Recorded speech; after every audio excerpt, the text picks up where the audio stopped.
Okay, when Nancy gets back, we should be live. We are live. Hey. All right. That's my cue. Thank you, everybody, for being here today. My name is Amy Smith. I'm the chair of the Urban Forestry Commission for our November meeting. And thank you all for being here. We will kick it off with introductions. So again, my name is Amy Smith. I'm the chair. And I'll just call around in the order I have people on the screen, but starting with Dawn. Hi, Dawn Chavez, Executive Director of Asheville Greenworks and Urban Forestry Commission Vice Chair. Thank you. Sharon? Hi, everybody. Sharon Summerall, UFC representative and TRC representative. Thank you. Patrick? Oh, Patrick, you're muted. Sorry. Patrick Gilbert, Urban Forestry Commission member. Thank you. Karen? Hi, everyone. I'm Karen McNeil and member of the Urban Forestry Commission. Thanks. Zoe? Zoe Hoyle, Urban Forestry Commission. And Ed just hopped in. Hey. Hey, Ed Macy, Urban Forestry Commission. All right. So I think that's it for commission members. We are missing Cecil Bothwell. We'll see if he jumps in and joins us. But for now, he's absent. So city staff, Haley? Haley Mahoney. I'm Development Review Specialist with Development Services and a staff assistant to the Urban Forestry Commission. Thank you. Nancy? Hi, Nancy Watford, Stormwater Supervisor with Development Services and Staff Liaison to Urban Forestry Commission. Thank you. Let's see. I see Mark. Hey, Mark Foster, City Arborist, Public Works Department. Thank you. And a bit later, we'll be having a special presentation from Bridget, if you want to introduce yourself. Hello, everyone. Sustainability Director, Bridget Herring for the city. Thank you. And I believe everybody else is probably here for alternative compliance, but I see Teresa Rogerson.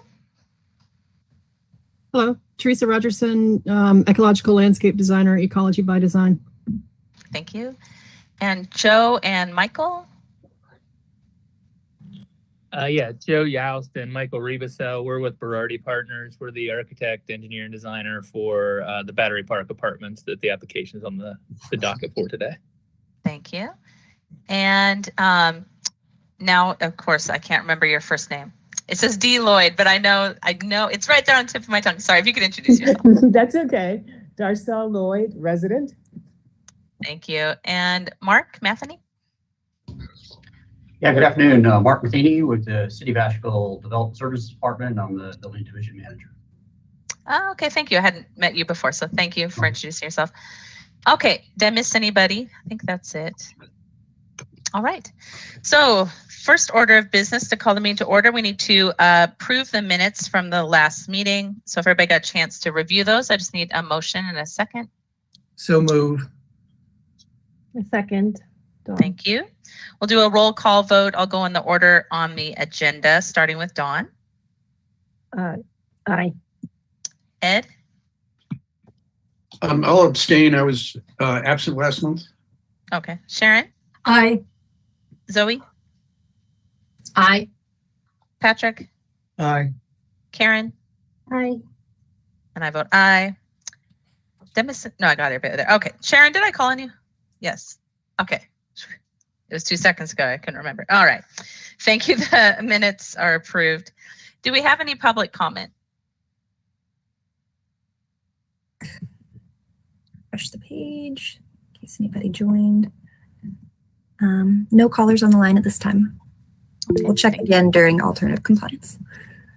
All right. Sharon, did you have a question? Did we get an email that, do we read our emails when on public comment? Because I got an email from someone that said that they were going to send it for public comment, that they had to work and couldn't do it today. They didn't get it to me or Nancy, I'm guessing. I believe that the process is to be read during the actual public comment. It has to be sent within the, guidelines to the city. Otherwise, we can all read it, on our own time, but it won't be read into the minutes until it's submitted through the city. Yeah, I thought it was, she was advised to do it that way. I thought she had done it. That's why I raised my hand to ask. Okay, yeah. Okay. And so if that gets done for next month, we'll read it in to the minutes then. Okay, thank you. Okay. Was there another hand, Patrick? Yeah, Sharon, was that Sophie Molinax? Yes. Okay. Yeah, she did send an email to every member of the Urban Forestry Commission. I believe it came in yesterday afternoon, so everyone should have it in their inbox. Yeah, Did not include staff. So. Yeah, But- she talked to me by phone and wanted to know the process. So, but evidently she just probably thought sending an email to all of us. So if you didn't get a copy of that, then I can forward it to you. And if all of the commission received it, Amy, if you'd like to read it aloud during this time, there's certainly nothing that would not allow that. Oh, okay. I'm happy to read it. Hold on, everybody. I will pull it up. Okay. We all received an email from community member Sophie Molinax, who many of us know. She's very active with tree protection and on the tree protection task force. And let me find her original email. It says, "Dear members of the Urban Forestry Commission, I am a passionate community member who has witnessed the loss of countless old growth trees within a half-mile of my front door on Riverview Drive in West Asheville. I volunteer my time with initiatives and organizations that promote tree preservation and planting, but those efforts are a drop in the bucket of what's needed to protect our existing tree canopy that happens to be on private property. While a great accomplishment, the new Tree Canopy Protection Amendment applies only to new development. I am writing to urge you to help protect trees on existing private property." And in bold, "It ought to cost money and require a permit to remove 100-plus-year-old trees on private property." End of bolding. What is stopping Asheville from enacting an ordinance or policy to protect trees on private property? There are currently 0 protections. Take this example from up the road from me. 8 mature oaks brought down to build a parking lot. No permit pulled yet, no timeline of when it will be built. This is at a church in a residential neighborhood. It's heartbreaking and will have impacts on our local climate resiliency and wildlife habitat. And she included a photo of the tree removal at the church. I've attached a wonderful presentation from a UNCA student and McCullough Fellow on a benefit assessment of Asheville's heritage trees, 30-inch diameter at breastheight or more in good or fair shape. The benefits of protecting our mature trees are many, as you know, and Asheville Tree City USA has much room to improve on protecting our old growth trees. Thank you for your consideration, Sophie Molinax. So that's been read into public comment. We can discuss it. We have actually several items in the agenda where those suggestions will be appropriate to discuss. Okay. So next on the agenda, we have our alternative compliance. So are we starting with Sondley? And do we have someone from the city walking us through that?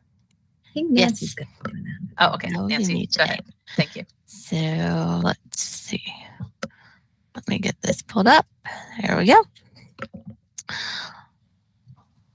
All right, and the designers and such, the representatives can help chime in whenever they feel, and most of the UFC have seen this before. This is a alternative compliance for 346 East Sonley Drive, where they are requesting a replanting remedy to a violation from 2022 and with the permit that was applied for in May. And so they are requesting an alternative to replant the slope with 70 large maturing trees, 70 shrubs, 40 trees, and 26 which are large maturing variety and 14 of small maturing variety. So this came in a little update so that you can see the undergrowth that's already growing up. And then these are the locations of the pictures. So All right, and here's the updated planting plan. If y'all can see that. And then I'll go to the next slide because that explains. Let's see what Ms. Rogerson came back and updated the plan based on some of the comments that were made at the last meeting, with removing the hemlocks and reducing the number of dogwoods, provided some of the existing canopy on the planting plan, and then added some additional oaks have been added back to the plan, and shown where some of the existing poplar and maples and locusts and white pine seedlings exist already on the site. Staff feels that the overall mixture and number of planting would be sufficient to correct the violation and closure of the case. The planting sizes for the large maturing been met at 2-inch caliper requirements. Small maturing trees, 1-inch caliper, where they are required 1.5 inch by the UDO. Staff generally recommends the approval and the changes provided within the revised landscape plan. And now, do you all have, Mrs. Rogerson, or do you have any comments to add or points to bring up? No, I appreciate the proposed approval, and I appreciate that you didn't know exactly how much shade was already on that site, and my apologies for not showing that, and that's why the kind of the vertical stripes there to show how much canopy there is, and also showing the existing oak tree that's still there in the yard. And as said in my letter, I appreciate the comments made from Sharon and from Mark, especially about that we can't just, that we have to go with what the site is showing now, which is there's some open area. So you need to put sun-loving, hillside holding, root pushing species in there. And so frankly, I'm delighted that those native species got brought up, like the New Jersey tea, the Ceanothus americana, and the morella, the bayberry. I'm just glad that this committee brought those species up, because I'm a fan of native plants. And so, yeah, that's all I think I have to say on that. Thank you. All right, thank you. We'll open it up for questions from the commission. Sharon? Thank you for the revisions. I think it's much better. I think it'll hold the soil better than the previous. And I'm concerned, as you probably know, that you're going to need a regular maintenance person on there to what I call sort the wheat from the chaff in there, so that you don't have one big mess and that everything you plant is going to do what you want it to do. So I would say regular maintenance is probably going to be your key to getting this established, so it looks like you've got delineation between what's coming up, what you don't want, and what you plant. And so thank you for those changes, but I think it's a good change personally. Thank you. Real quick, I saw that Cecil Bothwell joined us. So Cecil, if you want to just quickly say hi. Sorry I'm late. Yeah. Anyway, hi. Hi. Okay. We are just discussing the revised landscape plan for 346 Sonley Drive. I see that. Here's the revision. Were there any other questions from the commission? If not, we can move forward with a motion in a second, unless there are comments or questions. Sharon? I make a motion that we accept the revised plan as printed. There is nobody on the line for public comment. Just I appreciate that. Oh, yeah. Thank you. So we have a motion. Do we have a second? Second. All right. Any other comments before we vote? All right. A roll call vote, starting with Dawn. Aye. Ed. Aye. Sharon, Aye. Zoe, Aye. Cecil, Aye. Patrick, Aye. Karen, Aye. and I vote aye. So the alternative compliance plan passes, and we really appreciate your time to both the applicant and the design team and working with us to make those changes. So thank you very much. Thank you very much. Thank you. All right. So next is One Battle Square. Who's presenting this one today? That's also me. All right, Nancy, take it. Bye, everybody. Thank you. Bye. Bye. All right, we have an alternative compliance case for One Battle Square. It's a downtown. The description is a request to modify the street requirement for all the street frontages. The 3 street required being west, south, and east of the property currently developed and occupied by a senior affordable housing complex, and subject to recent renovations of the application. The landscape requirements were triggered as part of a renovation project hitting the substantial threshold for substantial improvement of the exceeding 75% of the building value, which is the triggered the landscape requirements. The landscape standard would have required on the respective road frontages, there's 115 feet of frontage on O'Henry that would require 3 maturing trees, 215 approximately on Battery Square, requiring 6 large maturing trees, and then 157 feet of frontage along Page Avenue, requiring 4 maturing trees. And then they've requested to modify the street requirement for all the three street tree frontages due for the existing to maintain and keep the existing vegetation and the existing trees in place. And those are 3 small maturing trees on O'Henry Avenue, 6 small maturing trees on Battle Square, and 3 small maturing trees on Page Avenue. And this is you can see the site for the Battery Square apartments. And this is where the little star is, looking back at the building at Battle Square, and I think that is Page Avenue, O'Henry Avenue. And then this is the opposite corner at Battle Square and Page Avenue.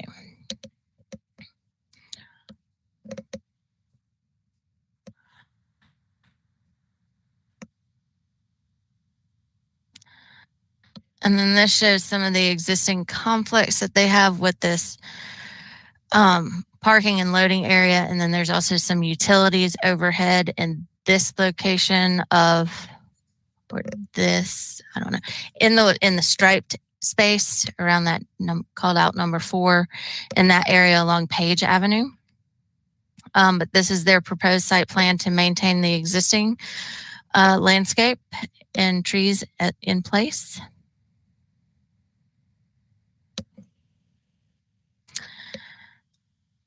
So the request is to keep as currently as in place in the downtown historic district and limit the site work as is scheduled to be performed.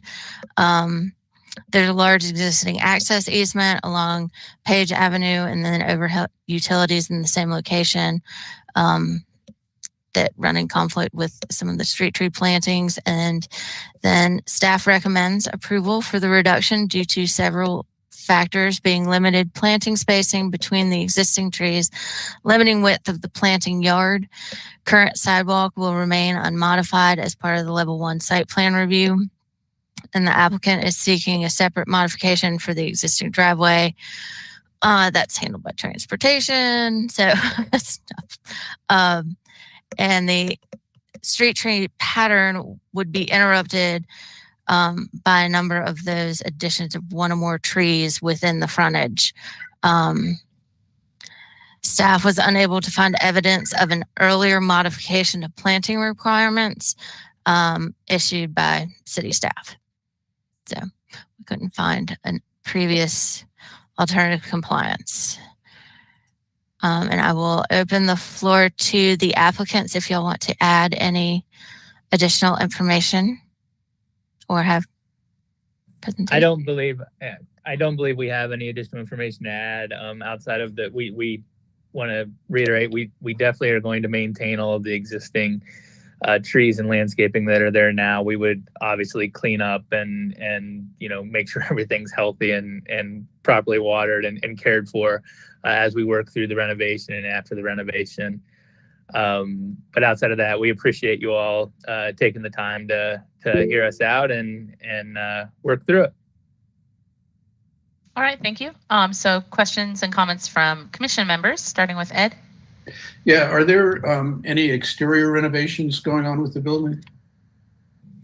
Just some minor roof repair work and some minor masonry work on some of the masonry up high on the building. Around the rear side, there's some issue on one of the chimneys with the masonry, and there's some issue around some of the existing with some of the masonry. So those will be the repairs that would be limited on the exterior of the actual building itself. Do you think tree protection might be appropriate, given the fact that there might be traffic, inside the planting strips to do that maintenance? That would be something that we would include as part of that process anyways. So yes.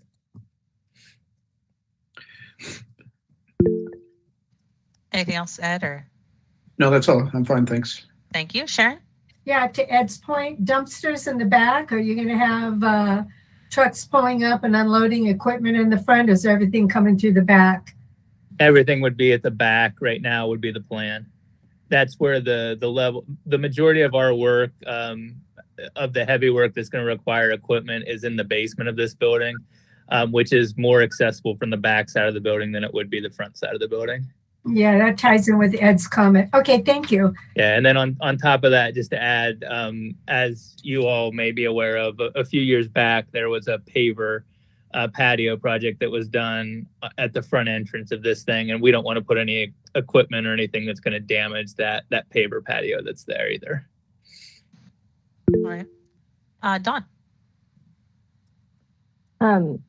There's such limited planting space in the central business district as it is. So I wonder if any consideration has been given to green roofs.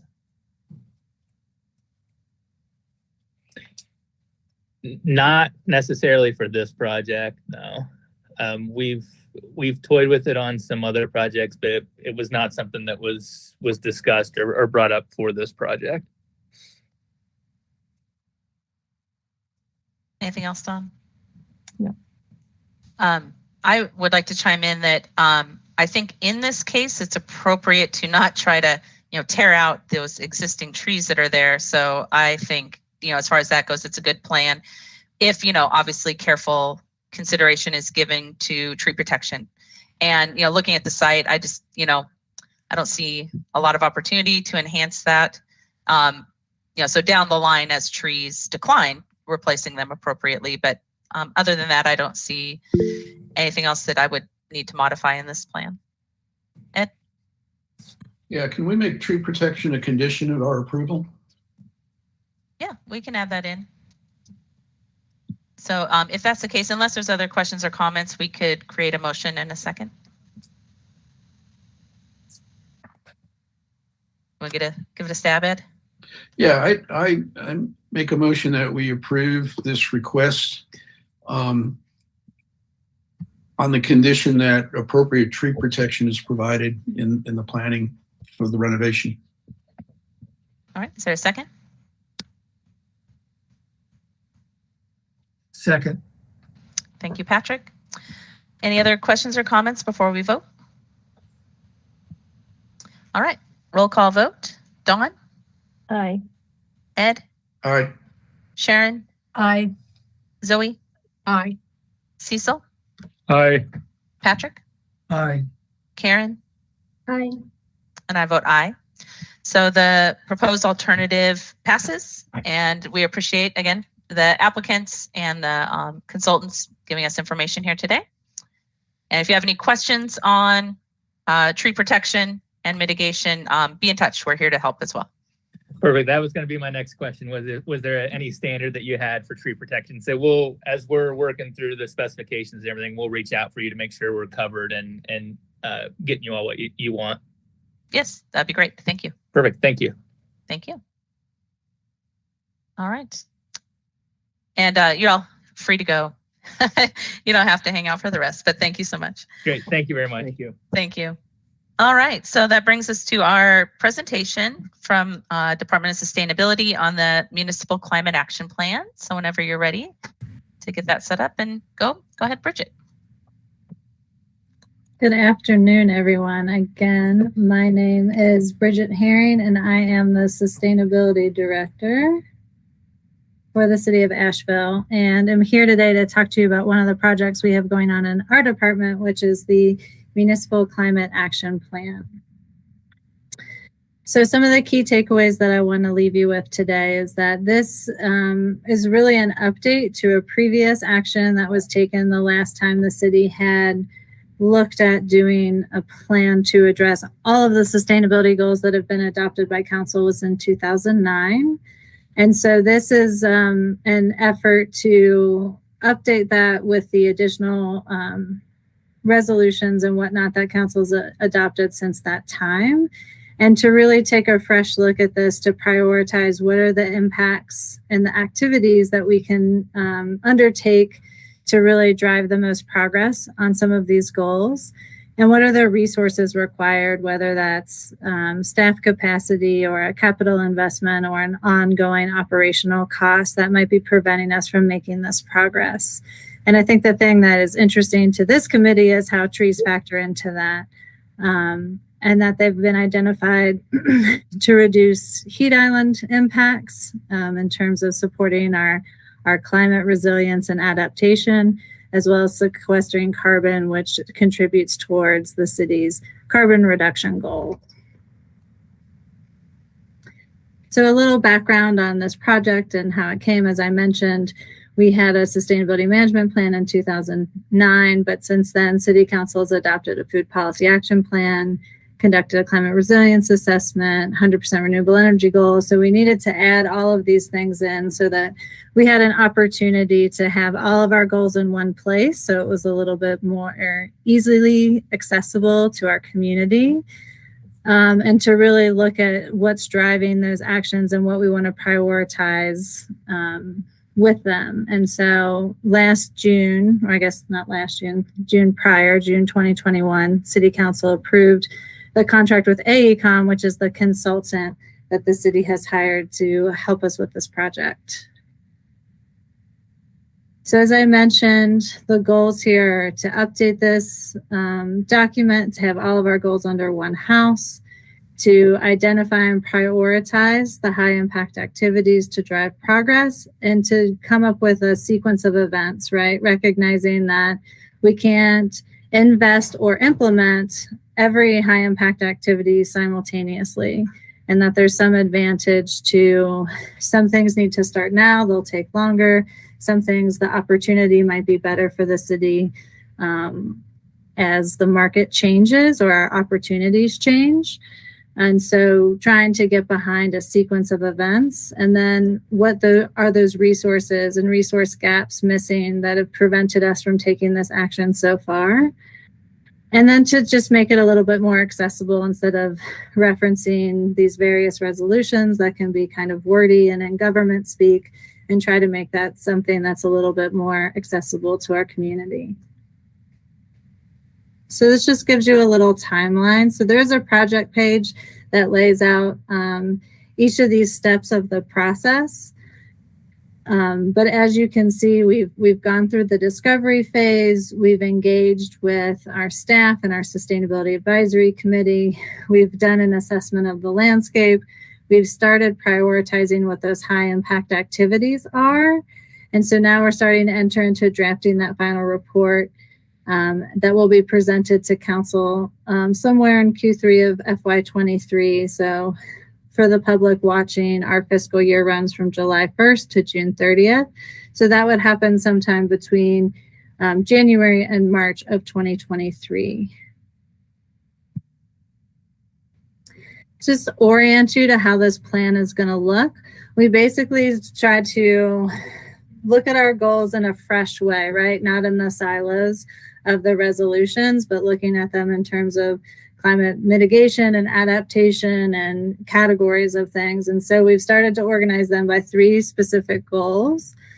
Under there's focus areas, and inside there are what we're calling the high impact activities. And that's where we will see, we'll see one of those today, the one that refers to trees.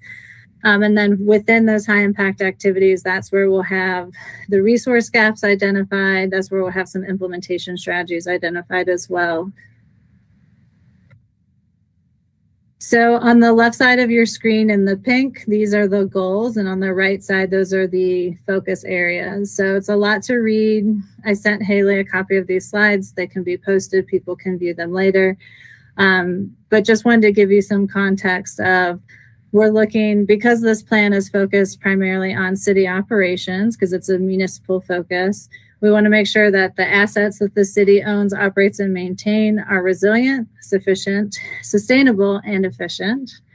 That sustainability is embedded within how we make decisions here at the city, and that we support sustainability and resilience for our area residents and businesses, so through technical assistance or education and information.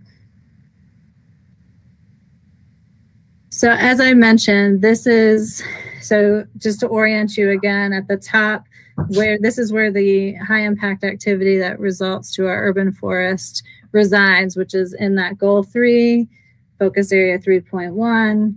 And it really talks about expanding upon the current tree canopy ordinance and targeting city-owned property with high heat vulnerability and low tree coverage to reduce those impacts from urban heat island effect, and then also to start measuring the trees on city-owned property and their corresponding value in terms of carbon sequestration. So that's how we've seen trees show up so far. There's, a number of other goals that come around the energy that the city consumes, our stormwater infrastructure and whatnot. But this is the one that I thought would be of most interest to the committee. So that's really a snapshot of the project. And like I said, this high impact activity here, the next steps are going to be to dig into what implementation strategies would look like, some high level costs, like I said, whether that's staff or a capital cost or an ongoing operational cost, to kind of flesh out what this would look like, and then what the sequence of events of how the city should prioritize this in context of all the other goals that we have. And we'll be working with our colleagues in the DSD department to make sure that whatever comes out of this recommendation is reflective of the work that's being cultivated here and in DSD, so that we can expand and build upon that foundation that's been created in our community to date. And so that's really all I have for you. So I'm happy to take some questions if anyone has any. I'll start off by saying thank you. This was awesome. I had been anxious. I'd missed all the SACE meetings where you've talked about this, so I was anxious to get this update on the action plan. I'm going to kick it off. I have a couple of questions. Well, one's a comment. You mentioned that adding trees to the vulnerable areas, that's obviously certainly a priority that we share as well, but then measuring the outcome of those tree interventions, and that does overlap with a goal of this group of having a full tree inventory, starting with city-owned properties. So I guess at this point, it's really a bug in the ear of where we could get some overlap and maybe leverage funds across departments to assist with that detailed tree inventory, starting with city-owned trees. And so that's my comment. My question is there somewhere else in the climate action plan that deals with emergency planning for situations like fires and flooding? So there are some places where we talk about engaging with first response. There's, talking about resilience hubs is a concept that's coming up, engaging more with our all hazards committee, which is an internal committee that talks so that we can be making sure that climate change and the information we've gathered about our climate vulnerabilities is being considered as we're approaching that as well. And then I would just say to your first point that the funding isn't necessarily funding for the sustainability department. It's going to be for whomever is doing the work. So all this, this impacts almost every department in the city because we're embedding in the organization. So it might not necessarily be more for this sustainability department, but it might be more in the DSD department, for example, in the urban forester program, if that's a strategy where that work would be housed. Exactly. I guess my comment is more that the more voices that are pushing toward the same outcome, then the more likely we'll be able to get that funding. So wherever you can put that in, so that's really the point there. But yeah, I appreciate it. So for the rest of the commission, questions or comments for Bridget? Dawn? Thanks, Bridget. That was a great presentation. There's also the benefits for stormwater management and runoff that existing trees and future trees could provide. Could that be included in that statement of the goal? I forget how it's stated right now, but it speaks to the impact of heat islands and carbon sequestration. And if we could just add in there, like for flooding, because that's an important piece of the climate resiliency plan and it's an important function that trees provide. Yeah, I don't see there be any conflict in adding that as well. I know we do talk about, as I mentioned, there's a green and gray infrastructure recommendation as well. And there's the co-benefits of green and gray infrastructure are mentioned in that section, but I don't see any reason why we couldn't call that out here as well. I think it just strengthens the call for trees as part of this. So that would be good. Thank you. Anyone else? Great point, Dawn. So we all just love it. You guys are so quiet today. You're getting off easy, Bridget. They usually have a lot more to say. All right, well then we love it. So I would say, as far as working forward, however we can work as partners to, support your plan, support our parts of it, we're happy to do what we can. So. Great, thank you so much. Thank you. Thank you so much for being here. All right. Well, I guess that's it. You guys are quiet. All right. Well, we'll see where we go. Sharon. Oh, go ahead. Haley, how do I get a copy of that? So I have linked it to the action minutes and I've also dropped a copy into the meeting documents from today that can be accessed through the website. Thank you. All right. And as Bridget mentioned, there's a website through the sustainability department with updates as well. Okay, well then next on the agenda are staff reports and updates. Mark, you want to enlighten us on ongoing tree operations and holiday decorations? Oh, sure. We are finishing up this week with tree operations, and next week we'll be starting to install holiday decorations along the parade route. And that's usually as much as I like to commit to decorations for a holiday that's not here yet. So I'll try and wait toward the end of November before we put up the remainder of the holiday decorations. I kind of like to enjoy holidays, in like a linear fashion instead of go, two holidays out or whatever, unlike retail.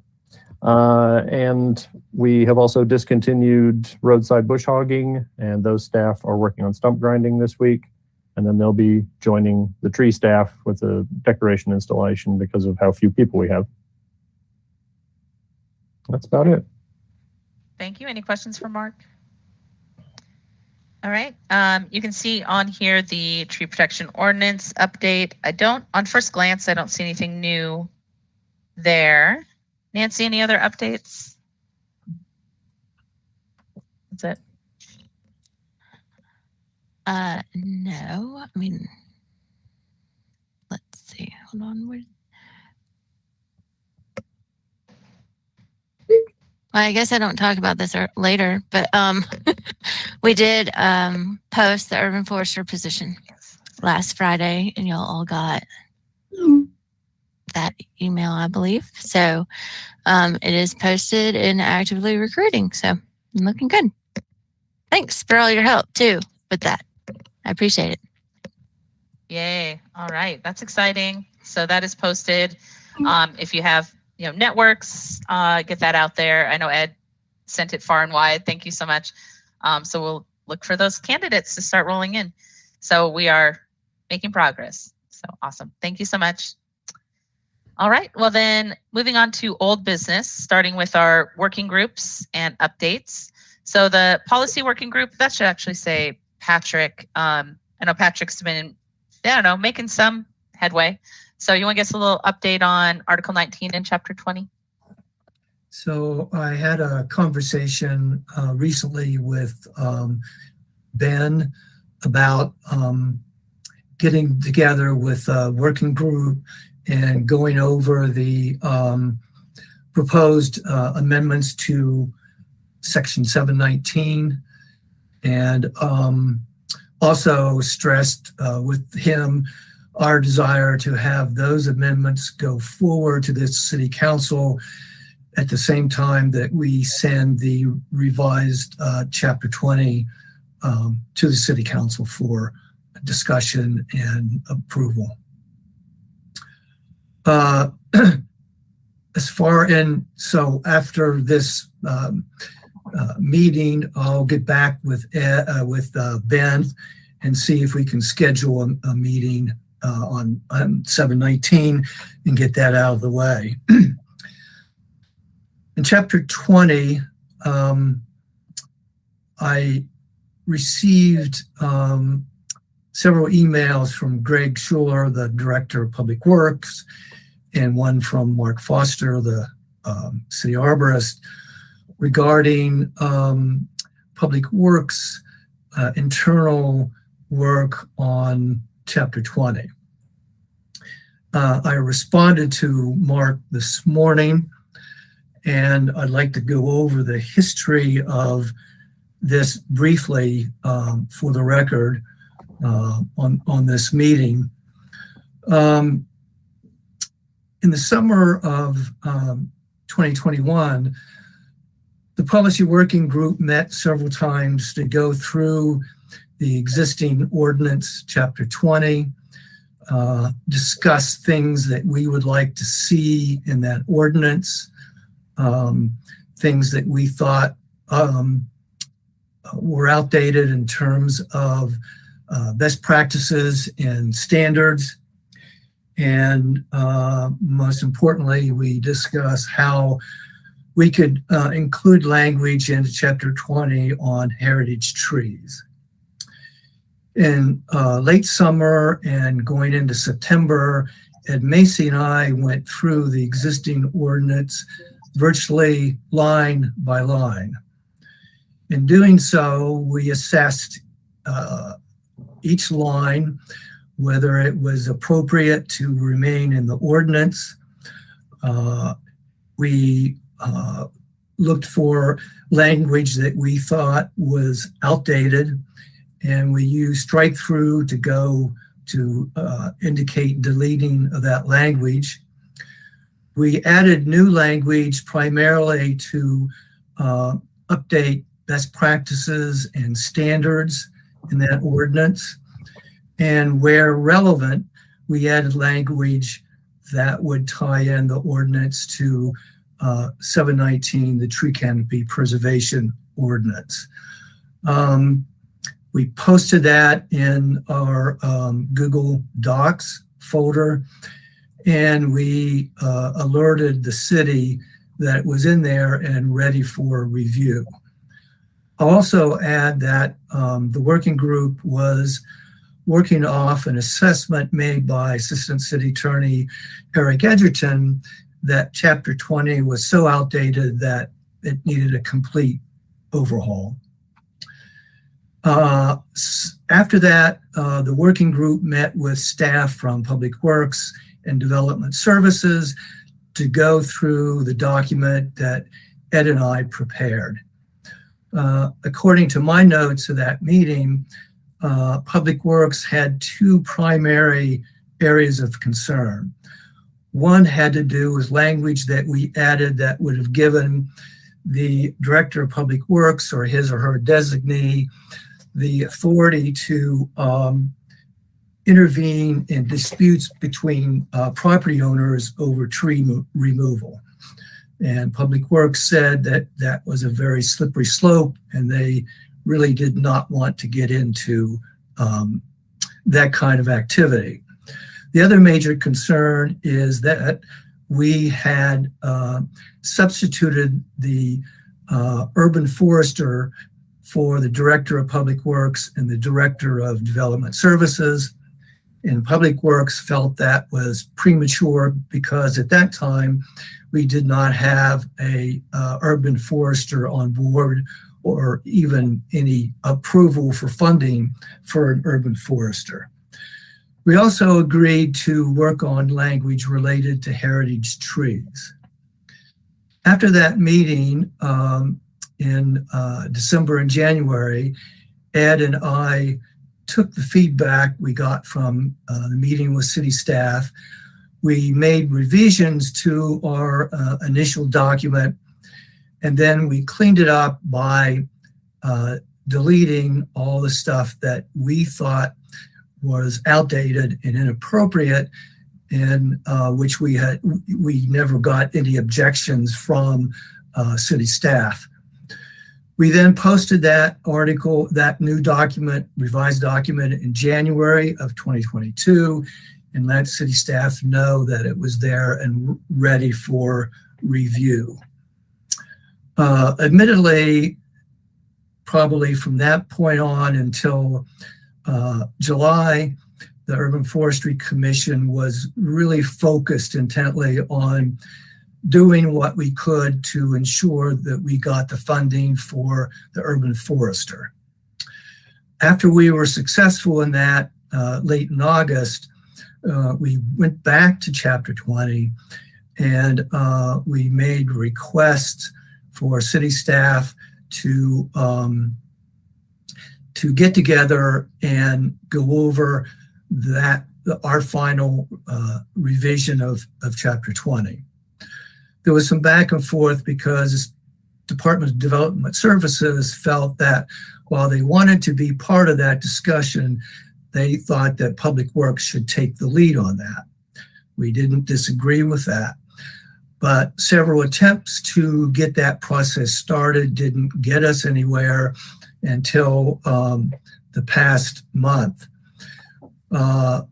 We were informed by Greg Schuler and then most recently by Mark Foster that Public Works had gone through a document. We're not clear which document that is, and apparently made a lot of changes and questions and posted questions. We don't know what those are because with repeated attempts to gain access to that document, we still have not done that. So I'm a little vexed about why, given that history and my reading of what Mr. Schuler and Mr. Foster said, why Public Works felt that they had to go back to the starting blocks and go completely through Chapter 20 anew. So that's where we are until we see what Public Works has done and share that with Development Services. We can't make any headway. Amen. So, Mark, I know a lot of that was kind of going your way.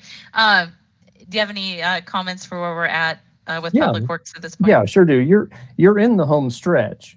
You know, I'm sorry if you're feeling vexed, and I'm sure it's frustrating to put this length of time and effort into amending an ordinance you know, and still waiting for things to happen. I work here in the city, and so I don't always like, but I'm more used to the pace at which things happen in government. And so to me, you know, it's a matter of time perception. It's like being a three-toed sloth or something. Everything looks normal speed to you, you know. As far as you know, which document was being worked on, it was the one that you all provided, you know, to DSD at first, and we got that from them. We really could have used that previous language in the document to be able to compare the new to the old, because we wound up, you know, dusting off the sacred scrolls, the original chapter 20, to be able to compare line by line what you had changed versus what the original one was. You know, and that takes a little effort. But like I said, we had also, you know, worked on chapter 20 ourselves, you know, had an aborted partial project of that previously, and we wanted to make sure that any good stuff we'd come up with in that we didn't just toss that out, you know, because that would have really wasted the time we'd spent on it. But like I said, we're nearing the end here, and so, you know, things are looking good with chapter 20. Public Works is the most appropriate department to shepherd the chapter 20 changes, because it's the document that our day-to-day on the ground public tree maintenance, you know, revolves around. Whereas, you know, the stuff that you're generally more interested in is the stuff on private property. You know, that's not our realm, and that's DSD's realm, you know. So anyway, that's where we're at right now. I saw somebody had a question. Yeah, that was Cecil. Go ahead. Hey, Cecil. Yeah, right in the middle of my screen here. Blind spot. I would remind all of us that I became council liaison to the then Tree Commission in 2010. And we were trying then to change the recommended plantings to get rid of invasives, and it's still not been completed. It's 12 years later, and the recommended plantings are, to my knowledge, are still not resolved. So things take a long time in a bureaucracy. And I would add that timing is everything too. With the document coming over to us at the beginning of my growing season, that's not the time I have a lot of spare time to be reviewing ordinances. You know, I'm busy getting pelted by the concerns of the public through all their contact, which is pretty massive during the growing season. It seems like when fall rolls around, I don't know if everybody gets distracted by the pretty colors, but they stop noticing line of sight problems at intersections. They stop noticing low limbs that are hitting their cars. They stop knowing what a dead tree looks like, and the phone falls silent. So, you know, now we have time to work on that kind of stuff. So it's, you know, that's the reality of our day-to-day time. I don't know how you all, the demands of your days, but that's what ours are. What I can say is I just heard you say now we have time to work on it. So now you're in. All right. Sharon. Yeah. And on that note, how far along have you gotten with chapter 20, Mark? I mean, I hate to pin you down, but I'm pinning you down. Okay. Well, like I said, we did that line by line comparison. And that was mostly me, you know, because I'm the lowest paid employee on the pile. And so I've made that complete pass through. We've also met to go over my observations on those. And so essentially, you know, we've gone all the way through the ordinance, and there are changes that we've suggested and changes that you've suggested that we like. And there are things that we don't see as much need for, I suppose. And so we're just trying to, like I said in my emails, collate, you know, what we need to make this the best document and most up-to-date document. Something that, aside from the two-party private property disputes, that was a problem for us. And, having the urban forester rather than Greg Schuler, signing off on things in the public realm of trees. We also noticed that we really don't have a very effective way of extracting fines from people who commit violations. There's language in there, and the language in the old version and the new version, neither one really seems to have any legal teeth in it to actually get money for those fines. You're essentially relying on people saying, "Oh, you caught me. Okay, I'll pay this fine." But I've repeatedly, my staff have had to remove trees that were a threat to the general public, that were on private property and were going to fall into the public realm, and we never got a dime out of those people. And so we're trying to figure out how to fix that. Additionally, the Parks Department has a role to play and can probably play a bigger role in tree maintenance in their parks. Previously, what we had done, because of what we've got in terms of staffing, is the larger trees that require bucket trucks and climbing and that sort of thing, that was in our wheelhouse. But they were helping us out with small maturing size trees that were situations in their parks. They had the landscaping crew on site and could work on those things.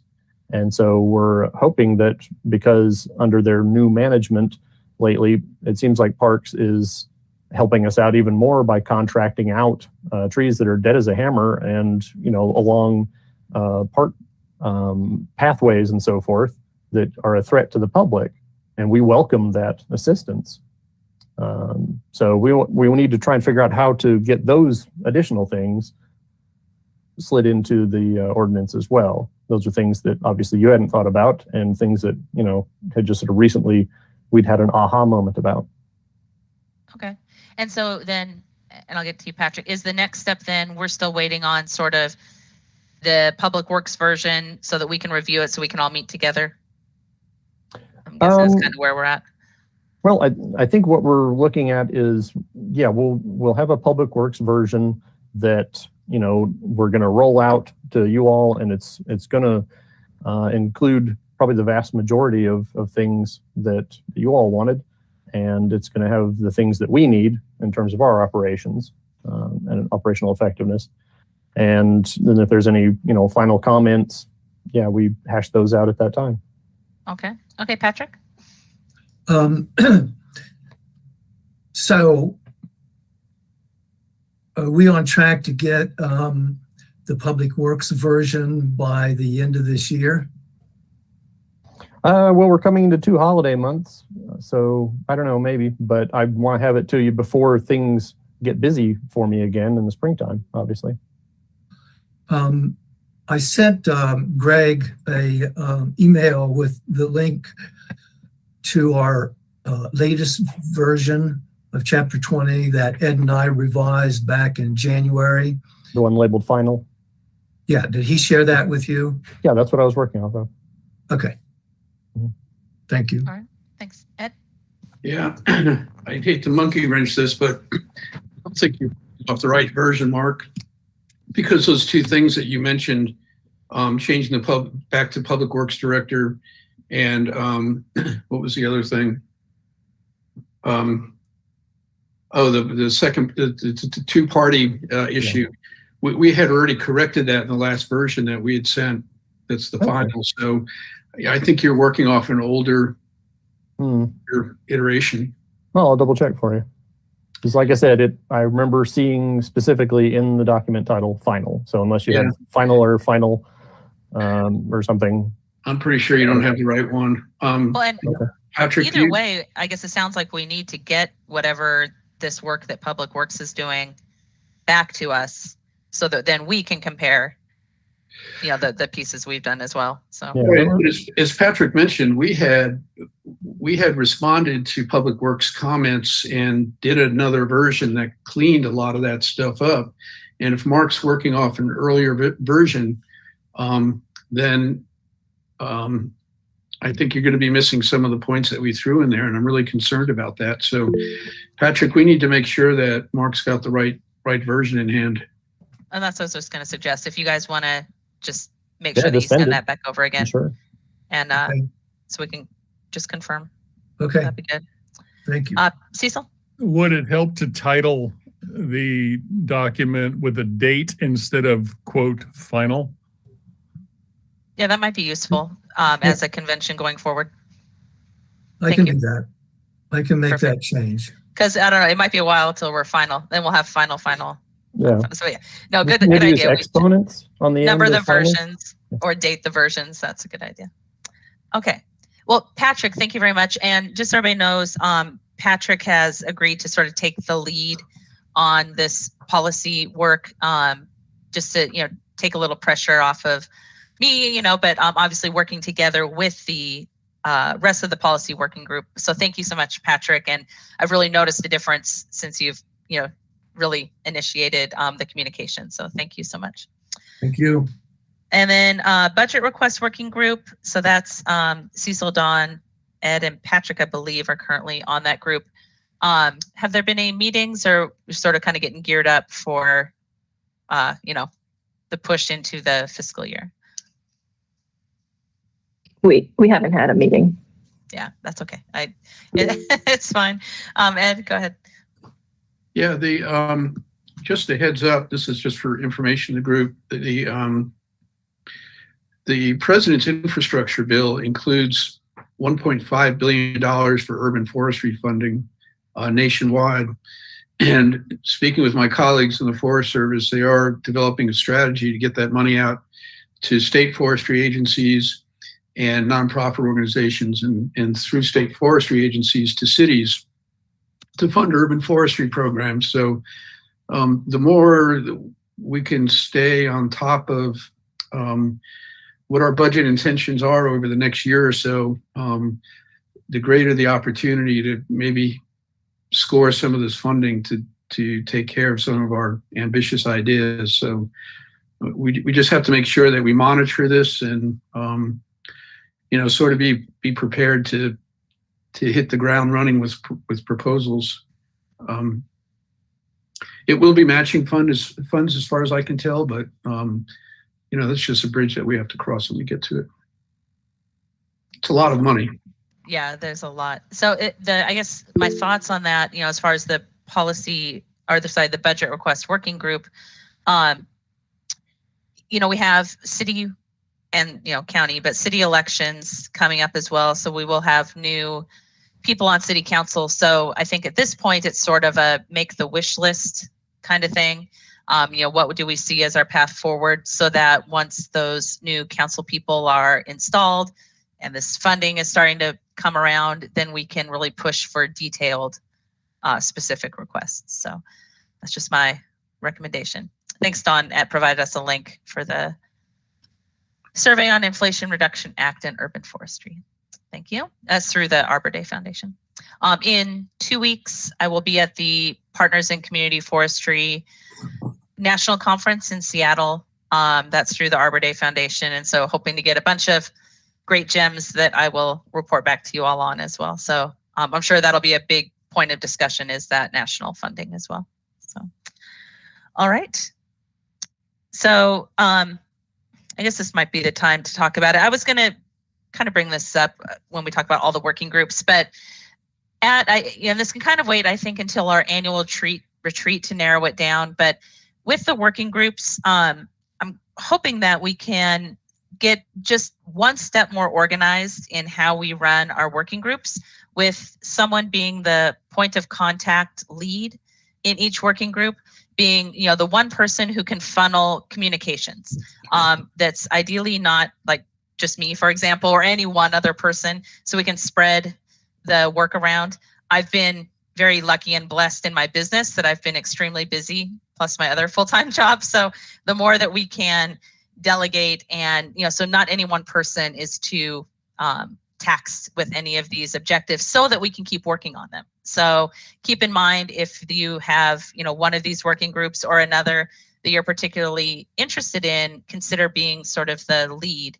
And that's really just mostly a communications thing, so that we have one point of contact for what's happening, when are meetings going to happen, how are we going to organize the groups. So at this point, just something to keep in mind, that we could just improve our organization We can list all of that in the agenda to improve our transparency with the public and just keep our communications rolling. So, which brings us to the fee and lieu working group and also the urban forest master plan working group. We also have not met. Again, I'm sure everybody's been very busy as well. So Karen requested to join the urban forest master plan working group. Is that right? Yay. And we have space, so you're on. Yay. So for now, I'll go ahead and I'll organize a meeting of those groups just to get us rolling. And then we can talk about, like a different lead or, how we're going to keep those organized going forward. But no other updates from those groups at this moment either. But Ed? Yeah, just this is mostly for Karen's benefit, but there is a Google Drive folder on the Urban Forest Master Plan, and I've populated that folder with example plans and master plan planning guides and all kinds of information. So we'll get the link to you so you can sort of review all that stuff. I've seen it. There's some really great information in there. Thank you. Good. Oh, you have it? Okay, good. I just made a note. So if you have it, perfect. All right. I'll help organize a meeting for us at least before our next UFC meeting. We'll see. I don't know exactly when that'll be, but with Thanksgiving and everything, but we'll work it out. Okay. Which actually brings us to, that's our current working groups, but actually Karen had a couple great ideas for potential new working groups. And these could either be ideas that we take on as a working group. Now remember that a working group should have a specific focus that has an endpoint. If we have a project that is going to be a smaller group of members but is ongoing for a longer period of time, that would need to be a subcommittee. So we have to consider whether these would fall into one or the other of those ideas. But Karen brought up the idea of working on invasive species, as we know, a huge issue everywhere, but particularly in our city. And so if we make that a working group, I would just suggest that the working group has a specific focus that is something that is achievable within that realm of invasive species. So is it to create a certain policy or a resolution or some other kind of outcome? If it's going to be just an ongoing thing that we're always working on, we would have to maybe consider it making a subcommittee. And the other idea was working again on the recommended species list. That actually, we did update it, and Cecil, it has been updated. It was fully updated. The question mark was that with different versions of the city website, and I believe we've mopped them all up, but what was happening was people could find links that would take them off track to an old version. So the newest version is done and accurate. But again, it was like 2018, I think, when we last did it. So that might be worth a revisit as well. Glad to hear that. Sharon, go ahead. Yeah, no, Ed and Nancy and I worked on it a few months ago, and Ed proposed what he brought, I think from Decatur, I forget what city it was, which was a fabulous recommended species list, but it was going to take a lot of volunteer work, and we put it back on the city, saying that if this was going to be as extensive as we'd like it, it shouldn't be for volunteers. But what I'm finding out personally on using this recommended species list is there's a lot of columnar trees that are coming on that will be counted as large trees, and they're really not. There are new species of liquid amber that are coming out that are like 2 feet wide that we're classifying as large trees. So it does need to be revisited with species that are coming up that we're counting as large trees that really, in my estimation, are not large trees. So I don't know whether Ed's got the stomach for this one more time or not, but there are some cleanup stuff that needs to be done on what we have. And Nancy straightened it all up. All the developers know where to go. I know where to go. So for the first time, I can say since it's first brought up, it looks like it's been fixed.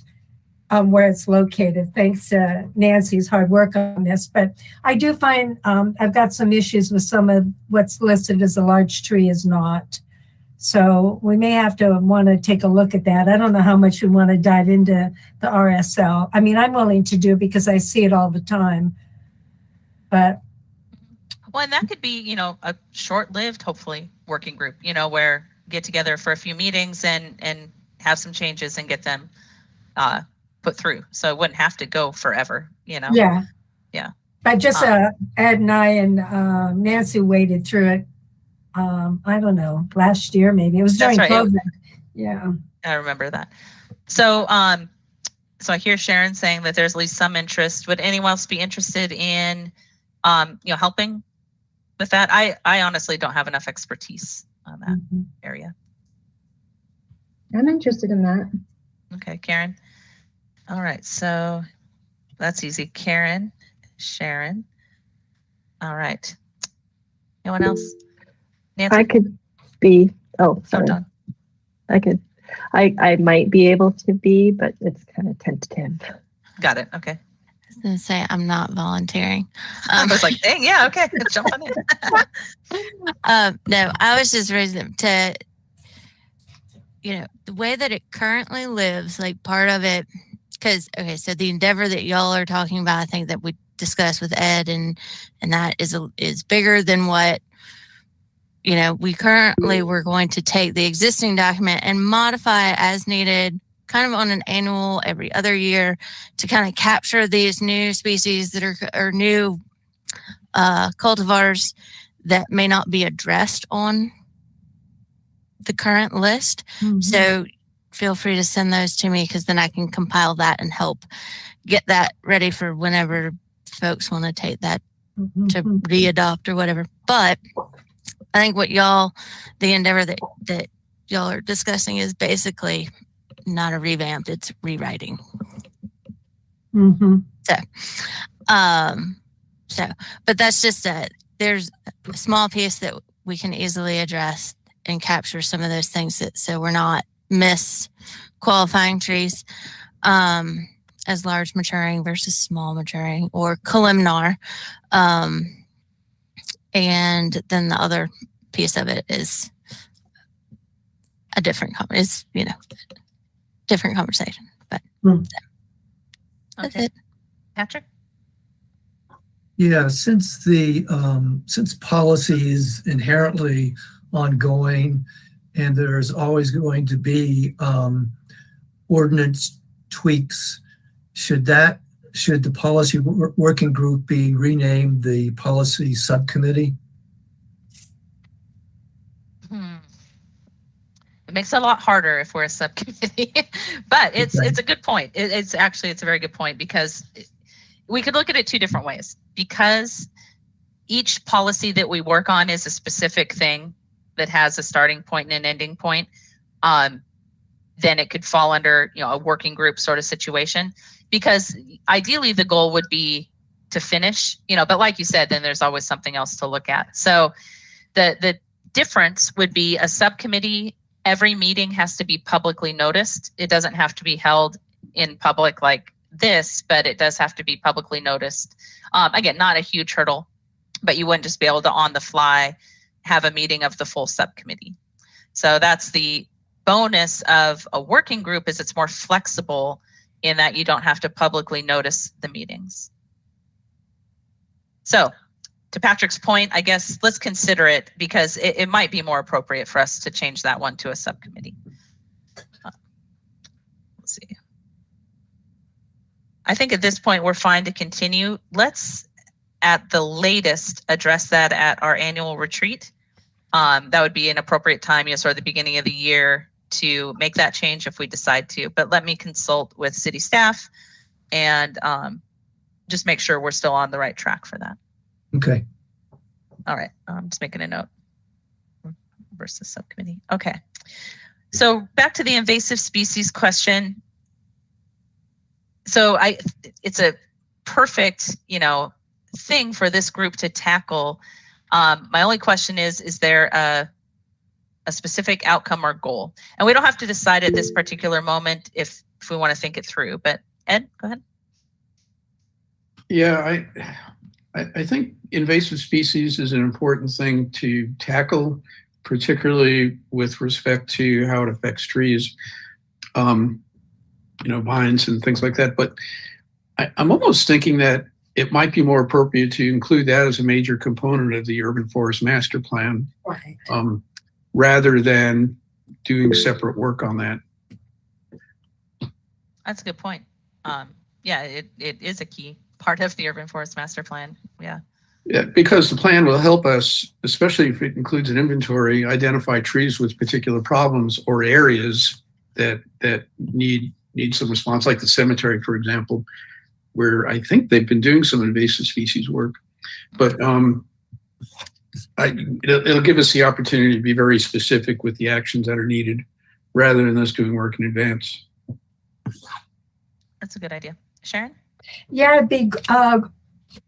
What's going on with that, like in TRC with the development coming in? If they're going to clear cut and build something, and then they leave the whole area around it, and the whole area around it is pretty much invasive. And it can be invasive from everything from kudzu to just a whole load, and they're calling it green space. So, I mean, it's a great place when we have a master plan to tweak that, and either 711 or 719, and say if we're going to save these areas, then they have to have a minimum amount of or no amount of invasive species, because until we get the inspection to go out there and go, well, there's X amount of hardwoods, X amount of softwoods, and the rest is just wild. And then we're not really knowing what we're saving. As I've heard Ed state before, green is green, and he's right. But it'd be really great if we had green be what we really envision it to be, you know, as the trees, as opposed to a whole load of everything else in there. Because the developers will not go in and clean it up. They just leave it. Good point. So the other avenue for incorporating more invasive species control would be through policy then as well. Yes. Yeah. Dawn? I have a question about who at the city level would be our main contact. You know, 'cause there's, as far as I know, that there's no entity within the city that manages invasive species, or it falls under their direct purview. So whose would that be? And so we're not just like coming up with ideas and advice that goes into a void that doesn't get implemented. You know. That's a really good point. So I think what we're seeing here is that there's, you know, a couple different avenues, but you're right. I don't think it is any one place. So something we'll have to keep in mind if we are going to, because remember, our ultimate goal is to recommend policies to city council that trickle down to actions at city staff. And so what recommendation are we trying to make with invasive species? So I think for now, we do not create a new working group around that, but we start to see how we can work it in to the other places that we're already working. But I will make a new working group for the recommended species list, which is currently Karen, Sharon, and maybe Dawn, which is a maybe, but they could at least maybe loop you in on communications and see how, because I know at Greenworks, you've already worked on a lot of this stuff as well. So good. Any other questions or comments on any or all of the working groups? Zoe. This is perhaps a naive question, but if invasive work is done on city lands, and this is the same question, who actually is doing this? You know, I've seen some work done in parks, but I don't know if there's any sort of priority with the city to work on invasives, or who actually takes that over when it is actually done. Good question. I see Nancy and Mark kind of saying, you know, like, you know, I don't know. What do we know about that? I'm happy to chime in. If we encounter invasive plants in the vicinity of the work that we're working on, then we cut those and we poison the stump. But as far as, you know, most invasive projects, you're looking at a fairly large parcel of land, and my roadside verges are not large parcels of land. So that's why you see primarily Parks and Rec using goats and so forth to attack invasives on the park properties. Okay, thanks. And Zoe, also part of your question, you may see there are a handful of active volunteer groups that remove invasives. And I know Karen has worked with some of those. So you might also see some of their work out there. We're hoping, or we're seeing, there was an idea to see if one or more of those groups could come to our annual retreat and update us about their work. So we're gonna work on that. Karen? So the city of Asheville does the neighborhood matching grants, and the Montford Neighborhood Association was awarded a $5,000 grant to be matched with in-kind volunteer hours. And that money is going to go to Raven Invasive Plant Management. And so they will be removing some invasives along the Reed Creek Greenway in the next year. So you'll see them out there along with some volunteers, and Kudzu Culture will also be helping us organize volunteers for that project. Thank you. Nancy? Oh, that's it. Okay. Cecil? We can cast aspersions on the invasives. Yes. All right. Karen. Perfect. Sorry, Okay, I did not mean to. I was lowering my hand. Karen, notify me, stormwater, when you're removing invasives. So when we get calls from people, that's all you have to do it. That's the only rule. But in terms of the policy, you would probably see a policy, if you did a policy on invasives, it would probably fall down to a variety of different folks who would manage it within the city, exactly like we do much of our work. So it would depend on what entity manages that property from like a parks perspective. Does it have to deal with policies and other things that inform UDO changes or other things that result in private property? Things with development and other things. So you'd probably see it dispersed amongst a variety of different type, depending on how those different policies or things came into play. So. Yeah, it would depend. Thank you. All right. Any other questions? Comments? Okay. So moving on with old business, the boards and commissions realignment. Yeah, I know, Sharon. If anybody gets the email string, so nothing is officially changing with boards and commissions. You may see information out there about council committees, and that is separate from boards and commissions. Those are the actual committees within city council on what they work on. The original plan was to align boards and commissions with city council committees. That part is not currently going forward, but city council is working on realigning their council committees. So that's separate. There is a group of people still working together to sort of help guide the city, provide input and suggestions on what a boards and commissions realignment may look like if that were to happen. They're working currently still on the survey that'll go out to boards and commissions members. It's super close. We'll see if there can be agreement on getting that out.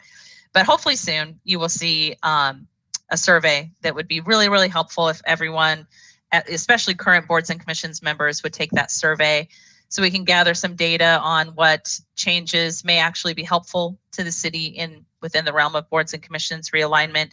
But as far as this relates to this group, there's no changes, at least currently, in sight. So like I said before, we'll just keep working till they make us stop. So Sharon?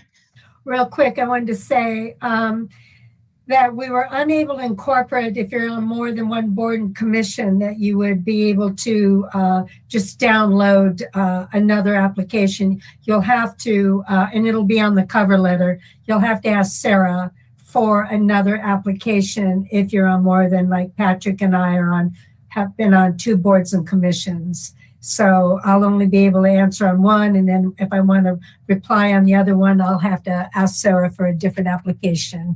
They'll only be able to download one. So FYI to the few of us that are on more than one, but that'll be on the cover letter. All right. Thank you. So be on the lookout for that. But the feedback will be important for moving that process forward. All right. Next is the Duke Energy Rankin Street project. We kept this on the agenda because it's still out there and unresolved. I was just now looking up. I still have not seen any announcement of public engagement meetings. As far as I know, the plan was halted, but they were going to continue with gathering public input on what the future of both the current substation and possibly the existing lot on the other side of the street. But I haven't seen, I don't know if anybody's seen any, there hasn't been any notification of public engagement yet. So I know they had planned for November or December to have a couple meetings for public input. So as soon as any of us see something, let's just keep everybody in the loop so we can stay informed on that project if anything happens with that. And then lastly, the annual retreat. So we talked about this briefly, but I'd like to see if it's at all possible for us to narrow down a couple of dates for our annual retreat, because the earlier we get this planned, then we can, get city staff and see where and how we want to have our retreat. So I guess one of the first questions would be, is there a preference to having the retreat itself online or in person? We have the option of having that different than our regular meetings. So if anybody has any input on that, I believe we could potentially facilitate outside presenters to be online, even if we meet in person. So we don't necessarily have to have that as a limiting factor if we did want to meet in person, but still have outside people give us presentations. So Cecil?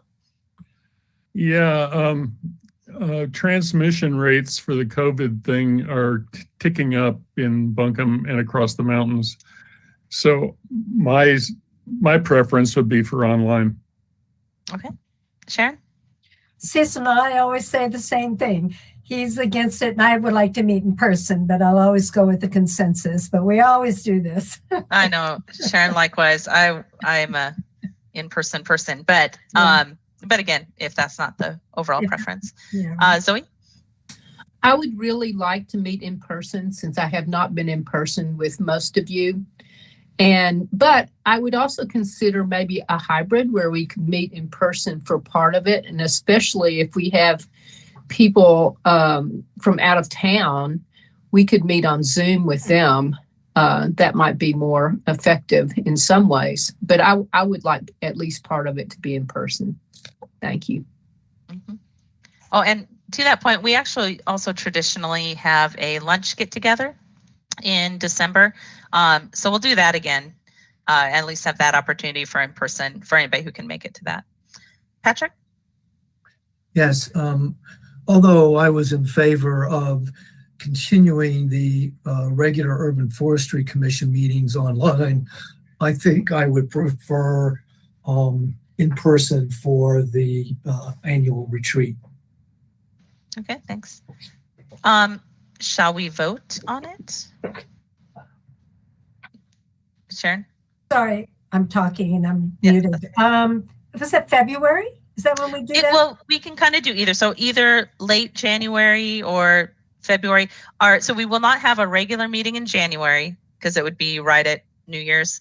So sometime in January would be great, or we could push it into February if we need to. Okay. So I don't know if we want to do a date first and then in person or online, or either way. Patrick? Yeah, I think I would prefer in January. I think it'd be excellent for us to do that. Then we could hit the whole rest of the year with our plans in place.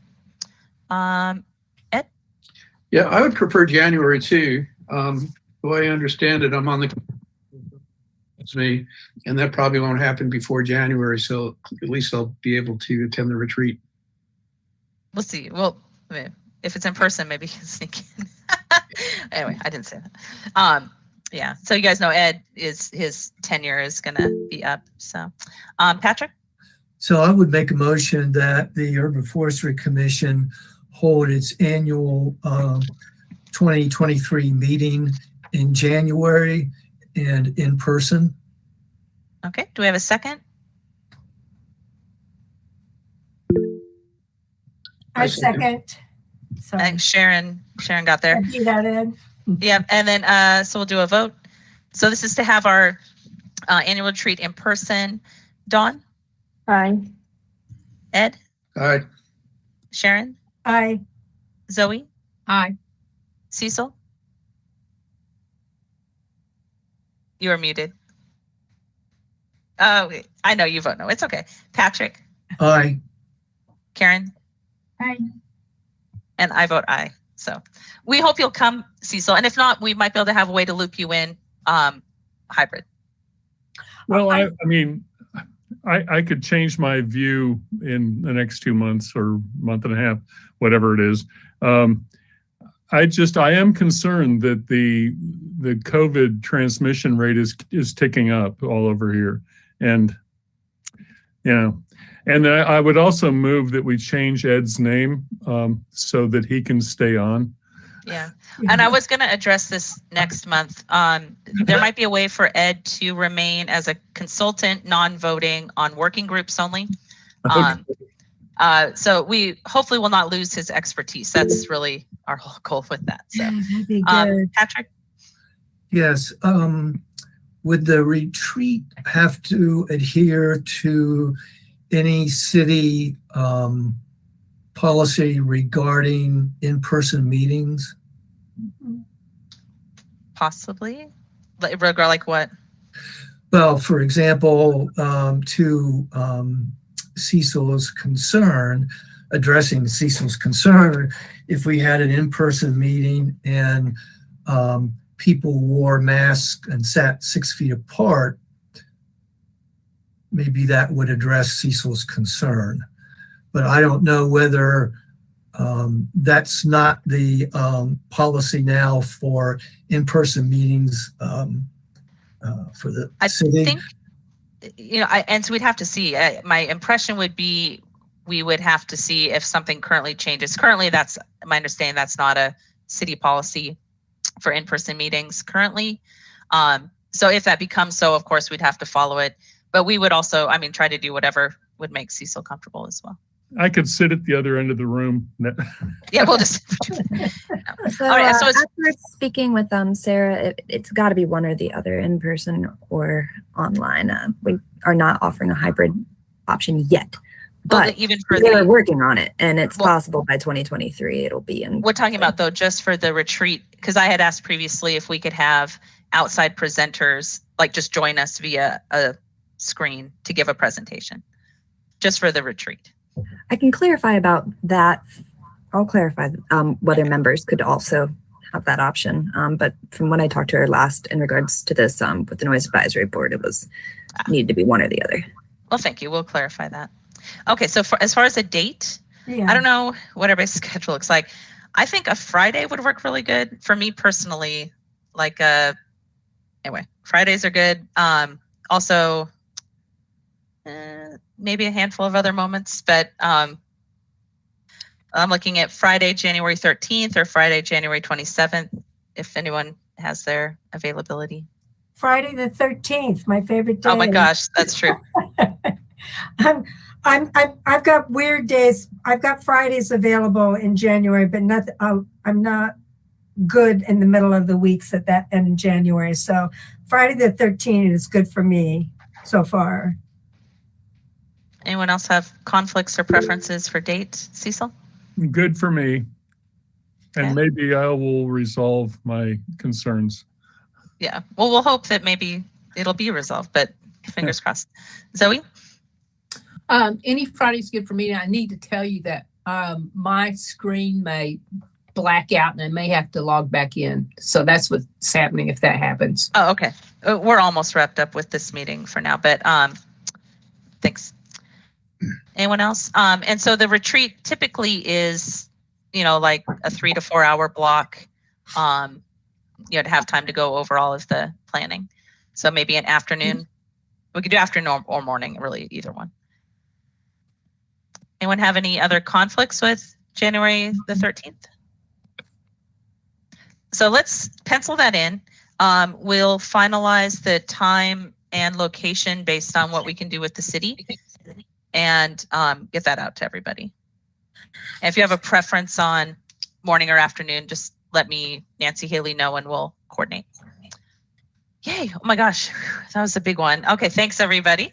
So we're looking at January 13th in person for our annual retreat. All right, last item under new business is the municipal golf course tree removal plan. So through a couple different concerned citizens, we've been notified that There are several trees at the municipal golf course, and several is actually putting it mildly. If you drive around Fairway Drive, there's a whole bunch of markings for trees to be removed. And as you may or may not have heard, the municipal golf course has been under disrepair. I think we all know that, but they received a big contract, or got a new contract for a subcontractor in addition to more funding to enhance and repair the golf course. They just announced this week that they got something like $1 million more.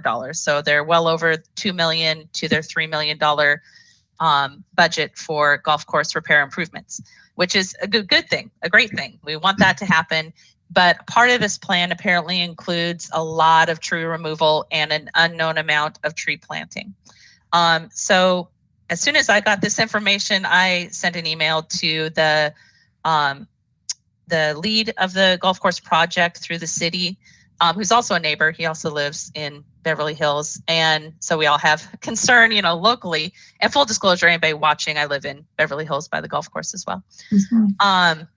So we are obviously concerned about any tree removals in the city, particularly so many trees in a place where they're, really necessary, to have shade and enhance, it's public land.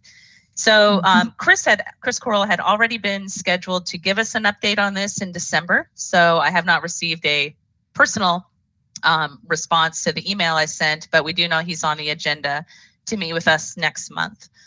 So at this point, it's really just putting everything out there. The one email response that we did see from Chris indicated that no trees would be removed prior to January at the earliest. So it's not a instant tree removal plan, but we have not seen or heard of any remediation or replanting plans. So, Sharon? I want to comment on your comments. You did a great job on the comments in the ACT article. I meant to send you an email and say that you were extremely diplomatic with voicing all of our concerns. So thank you for your well thought out responses. Are they going to bring us an arborist report? A certified arborist report? That's what we're asking for. And two things. We're asking for clarification. We're asking to be involved with the tree plan and for them to use certified standards and arboriculture standards. But I haven't heard on any of that. So yeah, because I will truly not want to see anything other than a plan, what trees are coming out, which ones, just like the review that we did on Vermont Street. What's the caliper, all the information that Ed has always told us what to look for in a good arborist report on this type of thing. Other than that, personally, I would say if you want to come and talk to us about it, but I want to look at a report. Yeah. Well, I'd say, at this point, let's have those items ready, not so we can blast him when he comes to talk to us, but so we can have our specific requests, but more than that, like the best practices ready to present. Right, because I do know that wanting to, and they've been wanting to do this a long time for anybody who's been following it, take it back to the Ross design, and they've been talking, when I first joined UFC, they were talking about it then. So I know there's some line of sight issues, and I don't mind looking at those either if those are healthy trees and not trees and their line of sight removal for bringing it back. I'd like to see all those details so that we can compare what we're looking at. And it's not to attack him because, God bless, I got my father's ashes on 5 golf courses around the U.S. So, it's like I've got a place in my heart for golfers, but I like to see something specific other than just coming in and saying some of these trees aren't good. Mm-hmm. And that this is public property. So This should follow zero net loss and all of our development. Right. Thank you. Thank you. And I lost track of who was next. Zoe? Oh, you can go ahead. I think we can hear you. I think I was next, but I was just going to ask if Parks and Rec was in charge of the process, or the LLC that has taken over management of the property. It would be the city. So the city is in charge. The company is just the subcontractors. They run the day-to-day management of the golf course. So Okay. they're not in charge of the project, the rehab project. Sorry about the cat. No, that's fine. Cecil. In the name of mental health, could we advocate for banning golf within the city limits? I don't think so. It's good. And it's a great perk that we have 2 Donald Ross golf courses in our city. But you look at the 2 we have, they're night and day. So I think enhancing this golf course, I think is a good thing. But the trees are a huge concern. But thank you. Patrick. Is this a redevelopment project? I guess so. In what way? Is that a technical term or? Well, would it be subject to 719? I don't know. And that was my question in my email was, is this following, any kind of standards that the city has already put forth? So I honestly don't know. So, but regardless, zero net loss would apply as a city policy. So again, at this point, this is just to get everybody posted so we can be ready for next month and have our suggestions and best practices ready. So anything else on that one? Before we move on, in regards to Sophie Molinex's email to the commission, and I think Sharon may have responded to her, I can't remember, but should someone from the commission officially respond to her so that she just doesn't think that it fell on deaf ears? Sure, and I did yesterday. Okay. I didn't loop everyone in. But yeah, we had a nice chat, and she knows, that we can't, magically wave our wand overnight and make this stuff happen. But I did suggest to Sophie that we try to channel some of that, through our advocacy networks, like the Tree Protection Task Force and other places like that, where we can make a louder voice to city council, because really what's going to make the change is if city council has no choice but to direct city staff to make these changes. We as a group can advise and assist, but what's going to be the tipping point of getting that there, I think, is going to be even more voices from the community. So well, I think, we talked about that. Yeah, I think the handicap that we have is state law pretty much prohibits municipalities and county governments from getting involved in property rights issues. And the only reason that we were obviously able to get involved in private property development issues is through a specific enabling legislation that gave the city that authority back in 1985. So, we constantly get deluged with outcries from citizenry about private property owners taking down trees. But, until there's really a change in the makeup of the General Assembly where we could push amendments to state law, there's really nothing we can do. There's little we can do, but I do think there are things we can do. And I was at the North Carolina Urban Forest Council meeting in September, and there were a couple presentations in particular, and this is why I was talking about getting outside presenters to our annual retreat. There were 2 in particular that were really, really dealing with this particular issue. How can you incentivize and, prohibit? What are the 2 ways that you can go about increasing some of these protections, even on private property? And there are some things that are being done in our state that we could, I don't want to say get away with, but that we can do now to help. But you're exactly right. The private property piece is the hardest thing for us to work on, because it's the one that's not going to, that has the best chance of being cut down from the state assembly. So what are those options to legislate? I mean, I know we can incentivize and we can educate. Yeah. And so, yeah, there are some pieces that you can add in through various permitting and things like that. And again, I have to bring them in for the details of what they've tried in other cities. But there is some more stuff that we can at least try to do. But you're right, that is the hurdle. That's where we get stuck. So, Dawn? I think we need to disrupt the status quo or else we'll never get anywhere. So all for that. And yeah, so through our advocacy networks, not as the Urban Forestry Commission, because we don't have that luxury. And I was just asking Karen if I could say something about RRI, if she felt okay with that.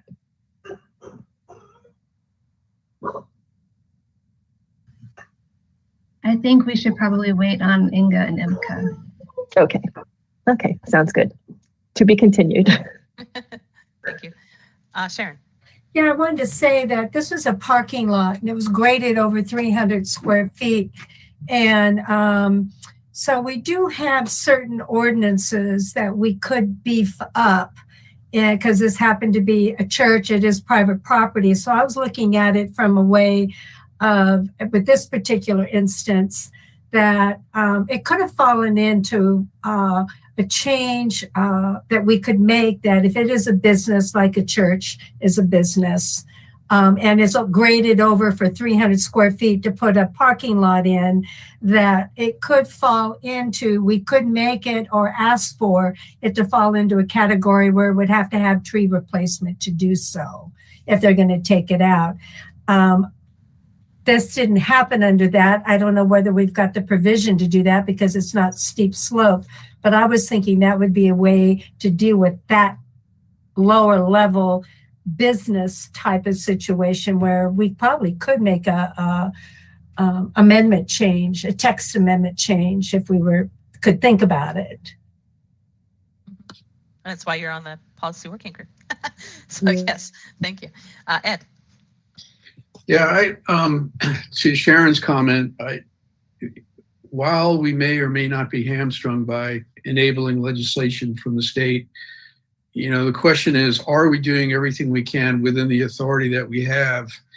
And I'm not sure we are, to be honest with you. I think that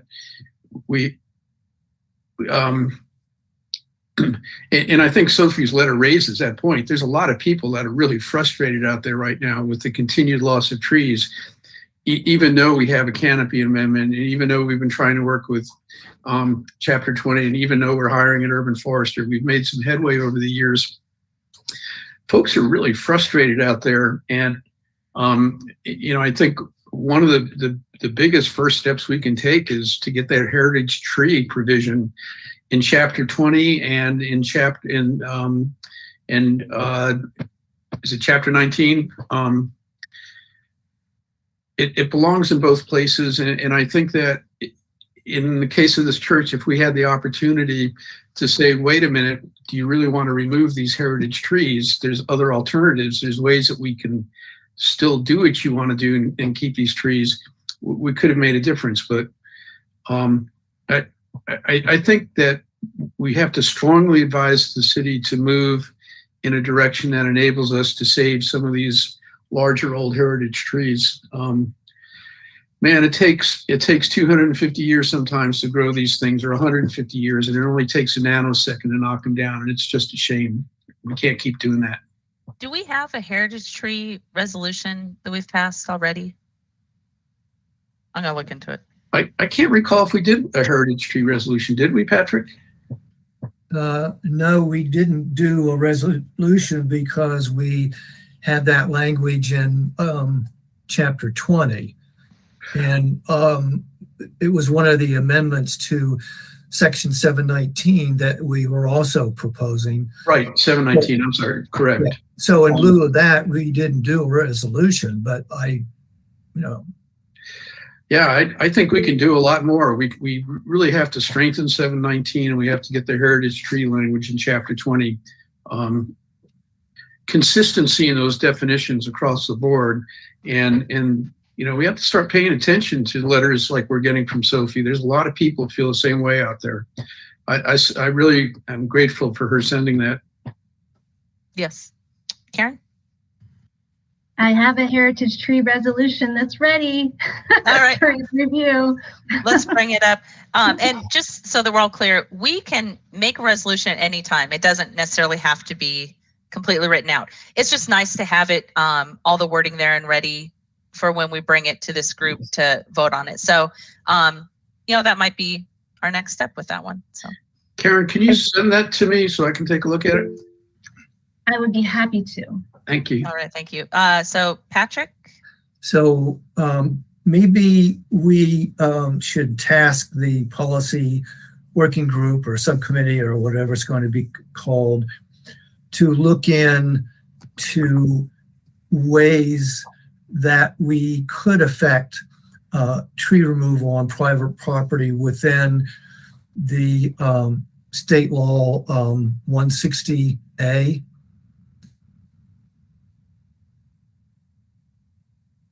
Would you be willing to do that, Ed? Sure. Okay. All right. I think Dawn?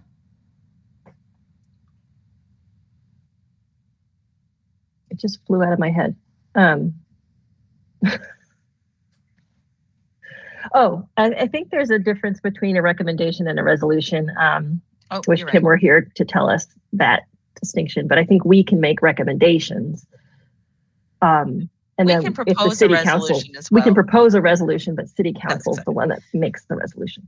That's exactly right. And so this would actually probably be more appropriately a recommendation. Yes.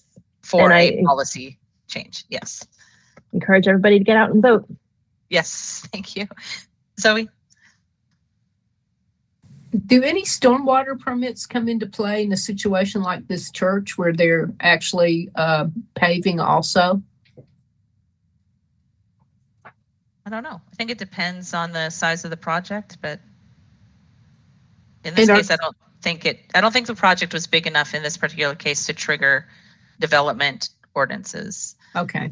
Is my understanding. Well, that might be something that could be redefined at some point, because this is churches are not officially businesses, but they are. This type of situation probably happens more often than not. All right, thank you. So I'm hearing that we can work to address this through our policy working group, through a formal recommendation to city council, and I think those are our biggest avenues. Is that correct? All right. Well, we'll keep pushing on that. And once again, thank you to Sophie for raising it so eloquently so we could address it at this meeting. All right. Any other things? Last on the agenda was updates from Greenworks. They had a tree adoption event through Asheville Greenworks. Yes, we had our tree adoption event on Sunday, and it went well. We had 400 trees, all that were grown at our native tree nursery that were up for adoption. And I don't have the final numbers yet of how many we gave away out of that 400.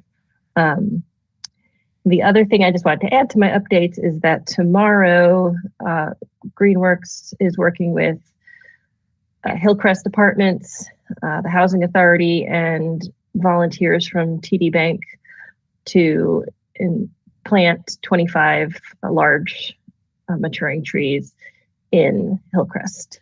So we're very excited about that. And then we'll be doing another 50 smaller trees in Klondike in December. So we're grateful to the Arbor Day Foundation for funding for that. Awesome. Sharon. And that's all. Dawn, do you need help watering those? Have you got that covered? We would love help watering them. I'm not sure it's very accessible though, because they're behind houses in a field. We're going to be lugging 5-gallon buckets to get them watered tomorrow. Send me an email and I'll bring my employee and I out and see, if we can fill up my 250-gallon tank and fill it up from the street and lug water that way. Maybe easier than dragging 5,000 feet of hose. I also have 800 feet of garden hose as well. Okay. So, All right, I'll get in touch with you. yeah, and because I'll be glad to help with that. Thank you. Yay. All right, look at that. Okay, any other questions or comments? I right, could Karen. help. Oh. I could help with watering at Klondike if I learn where the trees are. We have a mini library there that we service, and I'd be happy to help. Thanks, Cecil. I'll reach out to you too. All right, Karen. I just have a quick question. I'm sorry. I'm going to play the new member card. I wasn't sure when to bring this up, but I've been getting questions about the trees on Vermont Avenue, and they're now marked. Has that decided, and where can people find information about that plan? I believe so. That project is through capital projects in the city, and I believe they have a webpage on that specific project. And they've done extensive community outreach on every specific tree that's marked there. So there should be a contact name on their webpage there. If you can't find it, let me know. Yeah, Thank you. I have it also. And Sharon, yeah. We're still getting a lot of feedback from the community that they're frustrated by the lack of transparency with the city on that project. So I'm not sure how well that outreach is working. I'm getting a lot of feedback that folks are really concerned. I don't know if you're doing the same, Karen. I would encourage everybody to share that with the project managers then. Make sure they know, don't just keep that to yourself, and it's like, and that whoever's listed on the webpage as the contact should know about that. They've also changed project managers. I think her name was Laura, and she's no longer involved with the project. They've got somebody else now. So Well, that could be a part there's of it. things going on with that project that is creating a lot of mistrust. Well, that's too I bad. don't know what we as a commission can do about it. I mean, we've communicated pretty well, and we've met on site and had some good conversations. But what they're seeing on the plans is not what they're hearing come out of people's mouths. So it's a little frustrating. Okay, well, it's good to know. Yeah, I don't know, again, as a commission, exactly what else we would do either, but we can look into it. So who was next? Sharon? I was going to change the subject. Patrick, are you on Vermont Street? Was your question on that? Yes. Okay, go ahead, because I'm going to change the subject. So when does that project due to start? I was just looking at the website that the city has, and they have a timeline there. So if you just Google, or if you go to AshevilleNC.gov, I can put it in the thing. There says right now, tree risk assessment analysis completed on qualifying trees for October. Spring to fall 22, winter 2022 design complete. December presentation of final plans to Neighborhood and Urban Forestry Commission. I didn't hear about that yet. And then early 2023 start of construction. So the reason I ask that question is, should we have someone from the city, perhaps the new project manager, come to our December meeting so we can discuss this, and maybe in the meantime we can get some people to call in to make public comment? Yeah, we can see if they will come. So for December, yeah, we can see if we can get that. And if it sounds like that might have been something they were planning, at least originally, see if we can get them for December. Thank you. You're welcome. And then Sharon? What are we going to do without Ben? We'll just figure they'll hire someone else. Great. You think? Yeah. But, yeah. Is it in the works, Nancy? She's not paying attention. Ben, what are we going to do without Ben? What are you doing without paying Ben? attention. They will select an interim, Will they? Okay. and then depending on et cetera, they may go through the typical recruitment process. I'm just curious. Thank you. To be determined. Yeah.